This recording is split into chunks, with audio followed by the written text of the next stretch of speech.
हमारे प्रिय विद्यार्थियों, आज इस वीडियो में हिंदी विषय के अंतर्गत कक्षा 9 में यूपी बोर्ड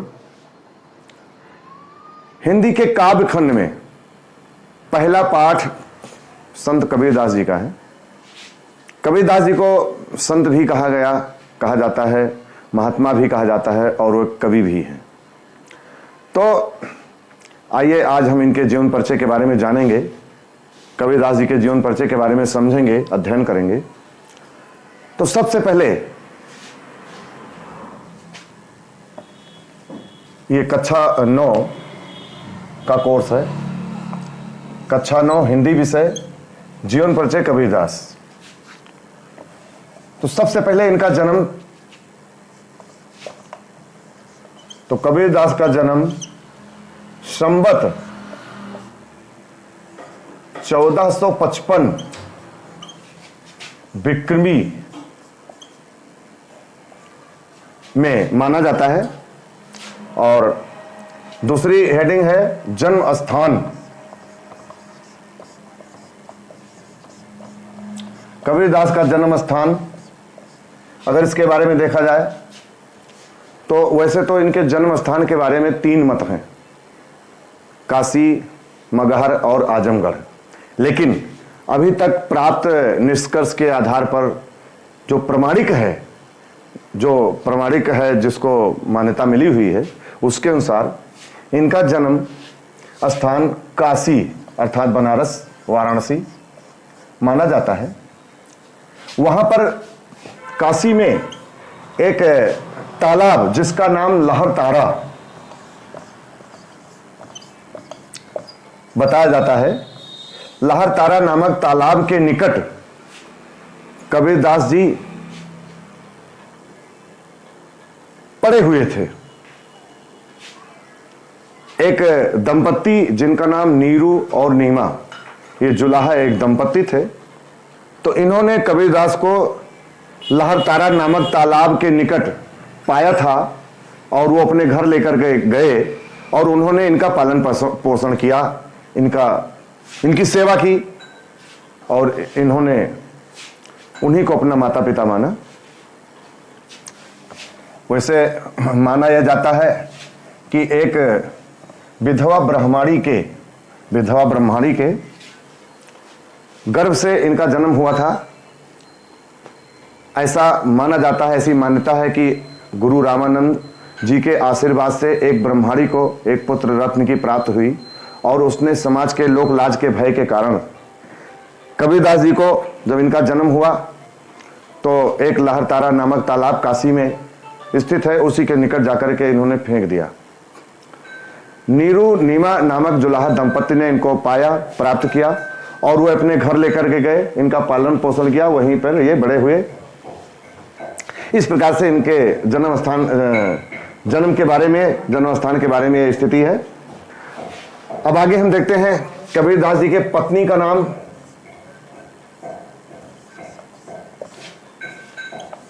लोई माना जाता है, पुत्र का नाम कमाल तथा पुत्री का नाम कमाली।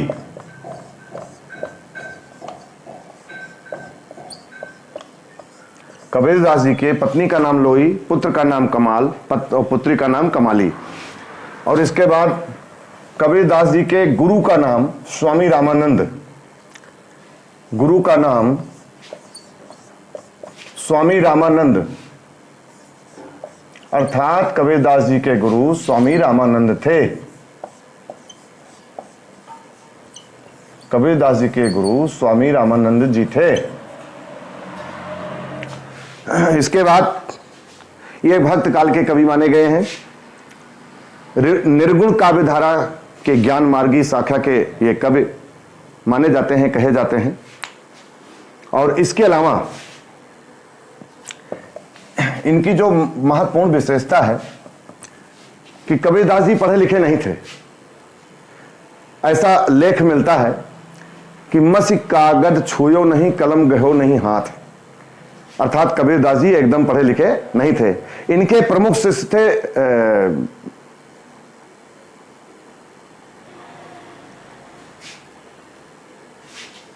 धर्मदास, नाम भूल जाते हैं, कबीरदास जी के जो परम शिष्य थे धर्मदास, धनी धर्मदास उनको कहा गया है। तो ऐसा माना जाता है कि जब कबीरदास जी उमंग में आकर के काव्य रचनाओं को बोलते थे, गाते थे, तो धर्मदास जो इनके शिष्य थे उसको लिख लिया करते थे और उस बाद में उन्होंने इसका संग्रह बना दिया। और ये इनकी जो प्रमुख रचना एक है प्रमाणिक, उसका नाम है बीजक। इनकी रचना जो हुई, उसका जो कलेक्शन किया गया, उसका जो संग्रह किया गया, उसका नाम बीजक रखा गया। और उसके प्रमुख 3 भाग हैं, साखी, सबद, रमैनी। बीजक के प्रमुख 3 भाग हैं, नंबर 1 साखी, नंबर 2 सबद और नंबर 3 रमैनी।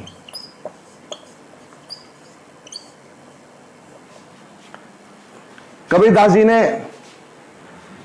अपनी रचनाओं में जो भाषा का प्रयोग किया है, पंचमेल खिचड़ी, सधुक्कड़ी भाषा का प्रयोग किया है, पंजाबी, राजस्थानी, बुंदेलखंडी, और इनकी भाषा को कहा गया है सधुक्कड़ी, पंचमेल खिचड़ी, पंचरंगी, अर्थात कई भाषाओं का मिश्रण इन्होंने अपनी रचनाओं में किया है।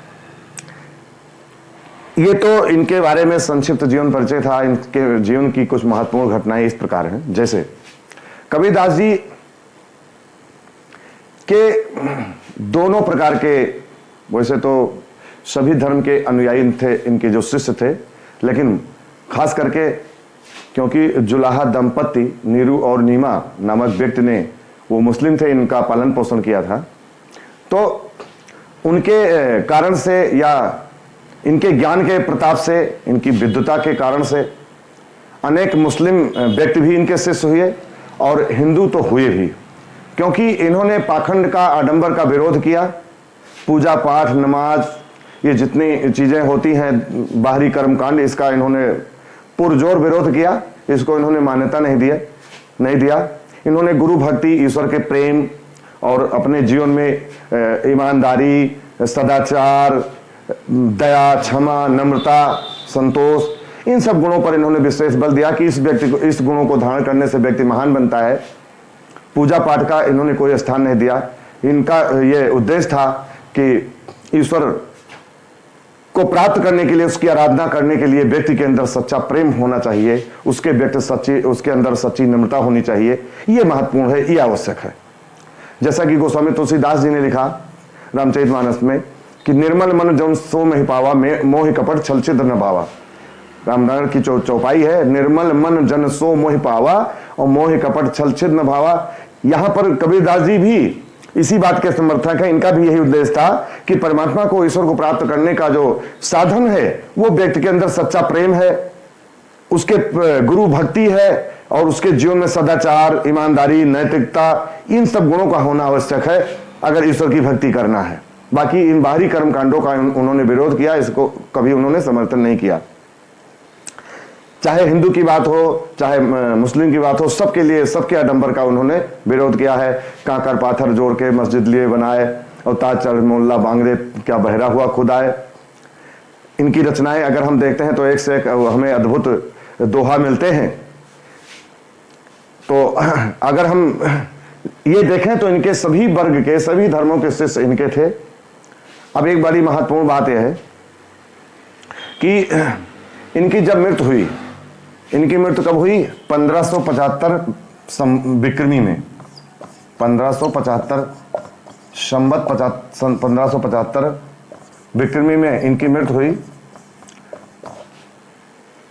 सबसे बड़ी महत्वपूर्ण बात यह रही कि उस जमाने में यह प्रचलन था, यह प्रचलित था कि जो मगहर में मरता है उसको जो है नरक मिलता है और काशी में जो जिसकी मृत्यु होती है उसको स्वर्ग मिलता है। तो इस धारणा को, इस गलत धारणा को विफल करने के उद्देश्य से, इस प्रचलन को खत्म करने के उद्देश्य से कबीरदास जी अंतिम समय में, मरने के समय मगहर चले गए और वहीं पर इन्होंने अपना शरीर, पार्थिव शरीर का त्याग किया, परित्याग किया। जब इनकी मौत हुई संवत 1575 विक्रमी में, इनकी जब मौत हो गई तो क्योंकि इनके हिंदू और मुस्लिम दोनों धर्मों के इनके लोग, इनके शिष्य थे, काफ़ी नज़दीकी शिष्य थे, काफ़ी शिष्य की संख्या थी। धर्मदास जो इनके शिष्य थे परम, वो तो साथ में ही रहते थे। तो जब इनकी मौत हो गई तो हिंदू और मुस्लिम दोनों वर्गों के लोगों में विवाद खड़ा हो गया। मुस्लिम चाहते थे कि हम अपने रीति रिवाज से इनका अंतिम संस्कार करेंगे, और हिंदू चाहते थे कि हम अपने हिसाब से इनका दाह संस्कार करेंगे, अपने अपने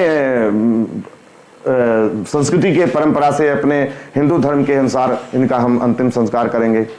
तो इस प्रकार से हिंदू और मुस्लिम में इनके अंतिम संस्कार को लेकर के विवाद उत्पन्न हो गया, और काफ़ी विवाद हुआ। और उसके पश्चात ये ऐसा माना जाता है कि एक व्यक्ति ने जो चद्दर, जिस चद्दर से इनका शव ढका गया था, इनके पार्थिव शरीर को रखा गया था ढक करके, जब इनके चद्दर को उसको हटाया गया तो वहाँ पर कबीरदास जी की जो लाश थी, उनका जो शव था वो गायब हो चुका था, और वहाँ पर पुष्पों की राशि पड़ी हुई थी। और परिणाम स्वरूप क्या हुआ कि दोनों वर्गों के लोगों ने, हिंदू और मुस्लिम, उस पुष्प राशि को आधा आधा हिस्से में बांट लिया, और यहाँ पर यह उत्पन्न विवाद समाप्त हो गया। तो इस प्रकार से कबीरदास जी एक अद्भुत संत, अलौकिक संत, महात्मा और कवि थे। भारत के इतिहास में उनका नाम सदैव अमर रहेगा। तो ये था कबीरदास जी के बारे में संक्षिप्त जीवन परिचय। क्योंकि यह वीडियो, यह कबीरदास जी का जो जीवन परिचय है, यह वीडियो कक्षा 9 के स्तर के हिसाब से बनाया गया है, इसलिए हम ज़्यादा डीप में नहीं जाएंगे। क्योंकि कक्षा 9 के यूपी बोर्ड में कक्षा 9 के हिंदी के विषय में काव्य खंड में पहला पाठ कबीरदास का है, उनके लिए वीडियो बनाया है। यद्यपि प्रतियोगी परीक्षार्थी भी इसका लाभ ले सकते हैं।